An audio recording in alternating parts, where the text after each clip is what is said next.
models of the fucking Terminators. The T-800s. Yeah, the T-800s coming up out of the floor. And then Triple H comes up and he's got like his, his like skull mask with the crown, but it's all chromed out with like the Terminator like scope, and he's got like arms, like the robotic parts on his arms. And then like the guys bring out like Terminator heads, like all bunched up. He's just like walking the ring, and then he does the thing, and that was fucking cool. Yeah, it was definitely a cool thing to see.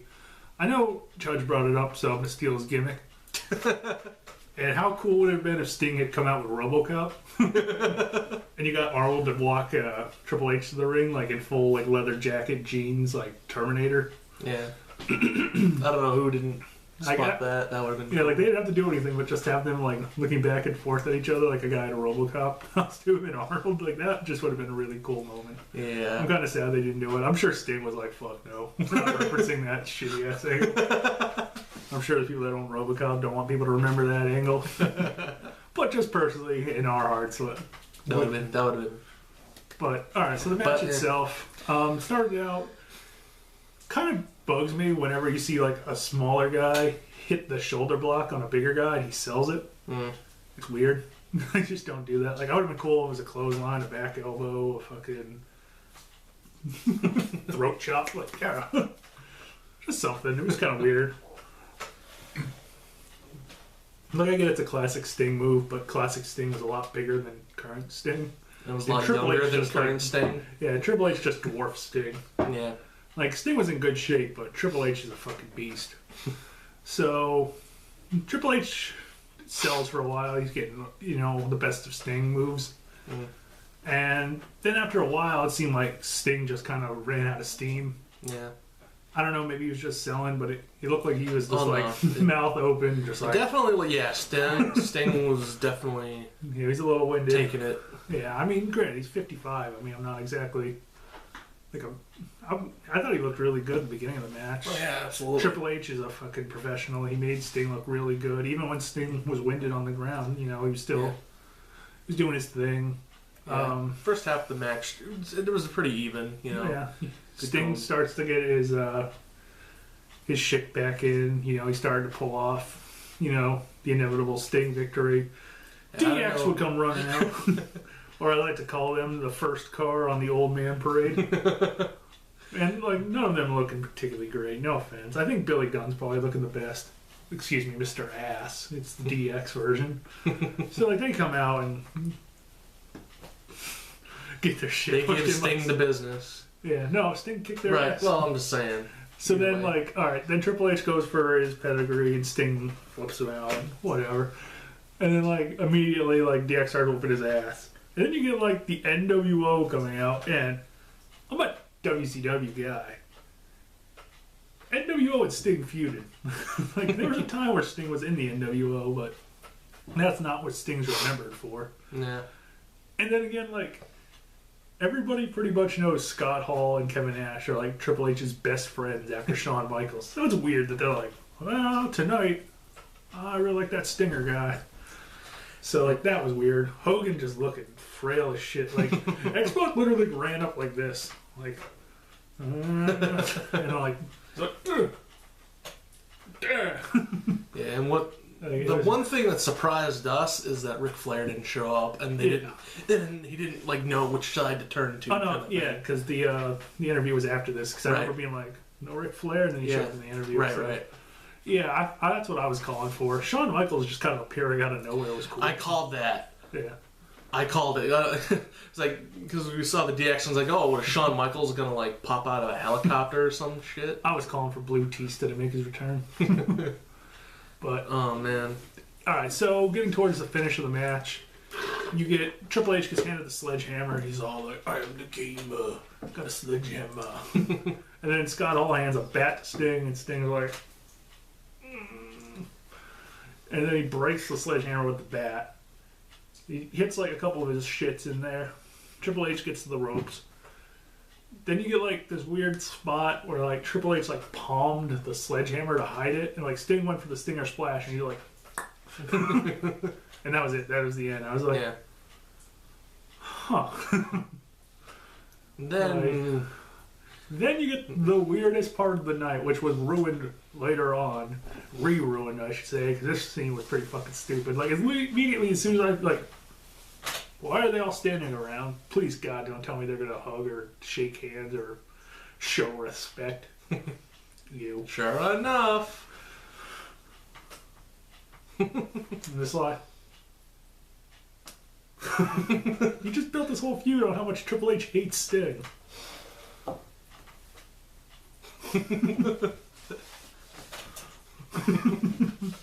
Gotta work on that. Oh God, I hated that. So this is why I don't lose sleep over missing a few Raws here and there. Yeah, this was just dumb. I'm gonna give it a 2. It was kind of meh. Just it bugged me. I didn't think the match was particularly great. I think Sting looked solid in the beginning. If he wants to do one more match with Taker next year, I'm down to see it. Oh yeah. I think he showed he can do it. Triple H always looking good, you know. I know he gets a lot of hate and whatever, but I always thought Triple H was a solid worker, a great ring psychologist. What's your rating? Yeah, I'm gonna have to. I enjoyed it. Like I thought it was. I think it was kind of weird when DX and NWO came out. I thought it was neat. Like I wasn't expecting that. Well, all right. I should probably point out to the people at home, I'm more of like a work rate psychology kind of guy, and you're more like a spectacle kind of guy. Yeah. Like it's just difference in being a fan. You know, one's not better than the other, but that's yeah. Like Dave is much more of like a. He's a more in-depth fan. Like I'm definitely more of a casual fan. Like I try to keep up with it as much as I can. Like I don't speak Spanish and I watch Lucha Underground in Spanish, so just give you guys a heads up. I appreciate like the guys that put like the more effort in the work into like how they pull off their moves and stuff like that. And yeah, it's just something that I don't want to say I don't have time to like look into, but because like I said, I'm more of a casual fan. We got the network now, so Chudge can his leisure, check out Raws and SmackDowns when he gets home from work or whatever. Definitely gonna be something. And we'll definitely, I think we're gonna start doing every pay-per-view, do a little DFC review on. So moving on is the Divas match, right? Mm-hmm. So you get the new gear by Paige, which I got a feeling is going to get a whole bunch of like hate mails. Like, she has the sign of the devil on her. That offends me. Because somehow a pyramid with an eye on it like pissed off enough people about the Ascension. I can't imagine what a fucking like pentagram on her chest will do. Yeah. And on her ass cheeks. Not that I was looking, that's a pervy, dirty man. Don't do it. God damn it. Give Divas a chance. Don't ogle them. Dirty bastards. AJ comes out, same kind of gear as always. Nothing really changed with her. Because that was the thing. I was like, everybody get new gimmicks. Denim Ziggler. I dig the new denim vest thing he was wearing.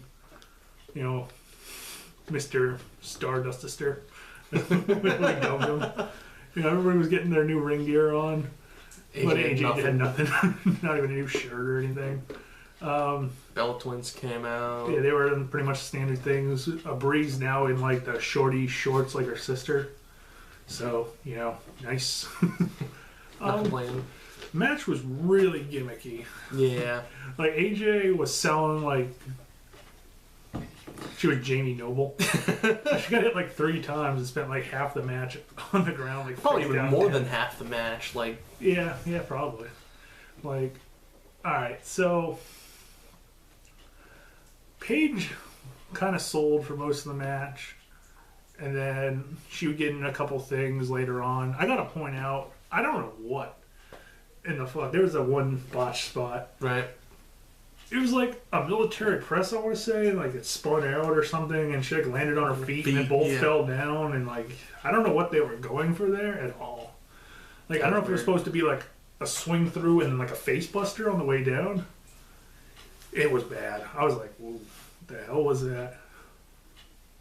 Other than that, though, it wasn't a bad match at all. No, it was. I have my issues with Brie still because I think she wrestles like a face and she's definitely a heel. So like that bugs me.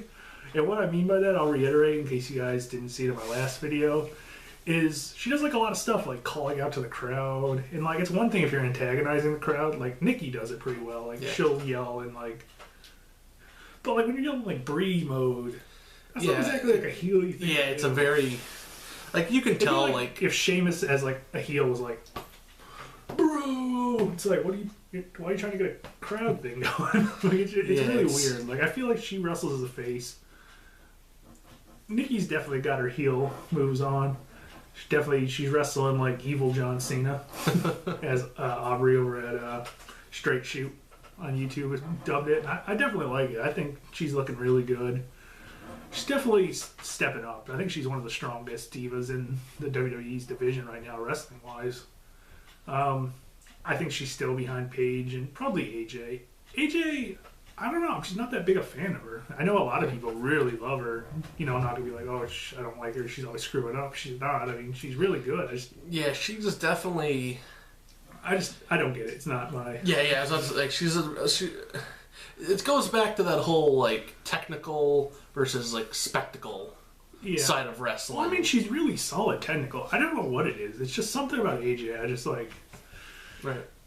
It's just not for me, I guess. Like, I don't know. It's just something. Yeah, she doesn't really know where she wants to be. Like, she was playing that weird psycho gimmick. She's kind of on the opposite end of the coin for Brie. Like, she kind of acts like a heel, but she's a face. And I don't know if it's like a psychology thing that bugs me about her. Like, I haven't put my finger on it yet, but it's just like something I'm just not really... It doesn't grind with me yet. Yeah. I think she's obviously a much better heel than she is a face. I think there's only a few people in the company that are just generally better as a face. And that's like Daniel Bryan and John Cena, honestly. I'm trying to think of anybody else that would probably always be better as a face.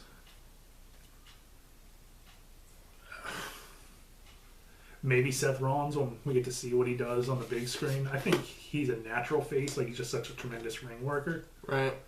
I think Dolph Ziggler's kind of where he's at. Like, he's not 100% face. Like, he's still kind of like an arrogant douchebag, but he's like an arrogant douchebag we all like. Yeah. So, like, that kind of works for him, I guess you could argue. Like, sort of like that weird... It's not really a character change for Dolph Ziggler, like, heel or face. It's just whether or not he gets cheered or booed. Right. But, yeah, rating on this one... I don't know. I kind of felt like Paige should have been the one to pick up the win. Like, it just felt like she did all the work, and like AJ came in, hit a couple moves, and like picked up the victory. It just seemed kind of weird. Yeah, it was very hard for me to keep interested in it. I don't know. I'm gonna give it a 3.5. I think it was okay. It was better than average, but yeah, I can't. I feel like I can only give it like a 2.5. Yeah, it's just it didn't really catch me that much. It wasn't for the title. Yeah. So I don't know. Divas matches are like hit and miss with me. All right. Is this when we had the Triple H and Stephanie promo after this, or was there something else? I think so. Either way. I feel like there was another match in there somewhere that we're missing. But anyway, I'm sure we'll think a bit. Because I remember there was like an hour and a half still left in like the show, and I was like, what the hell else is on there? I don't think we're missing another match. Oh, the Hall of Fame. They did the Hall of Fame little recap thing. Yeah. Really, really, really, really, really, really, really, really, really, really fucking weird that Macho Man's not the last one. Like, you could even look on Nash's face and he was like, this is weird. Like, I don't know what the fuck was going on there. If they were worried, it'd be a sad moment. But, like, the music that should have played to end the Hall of Fame segment was Pomp and Circumstance. I don't care who you are. Like, there's only a few people that should have booking over Randy Savage. There's not that many. And that pretty much wraps it up. Like, it was really weird. I mean, the only thing I could think of is, like, I don't know, because, like, Crusher calling the little boy, like, his was pretty early on, so, like, you can get that kind of, like, that sadness out of the way. You can do some of the fun ones, like Arnold and the Bushwhackers, to kind of bring everybody back up. Yeah. The Bushwhackers actually looking pretty good, I gotta say. Like, granted, one of them was on the crutches, but they both look like they're still in fairly... Looking pretty good. It was fun to see them. Nash still looking pretty good. I thought he pulled the quad. Like I literally made him pull the quad during the other one. Yeah, he was like grabbing his leg. He took the one to hit like a clothesline or something for Billy Gunn, and he like immediately grabbed his leg. I was like, oh my god, I jinxed it. I felt bad. I was like, oh no. What else do we have? I don't think there was another match after. Like, did they go literally right from that to the Undertaker Bray one? I think so. But anyway, before that. Yeah. All right. So you had this like weird segment that kind of shit on the end of the Sting match, where like Triple H is like, "Ah, fuck that Sting guy. I can beat everybody. I beat everybody. Fuck it. I beat you. I own you." Rock comes out.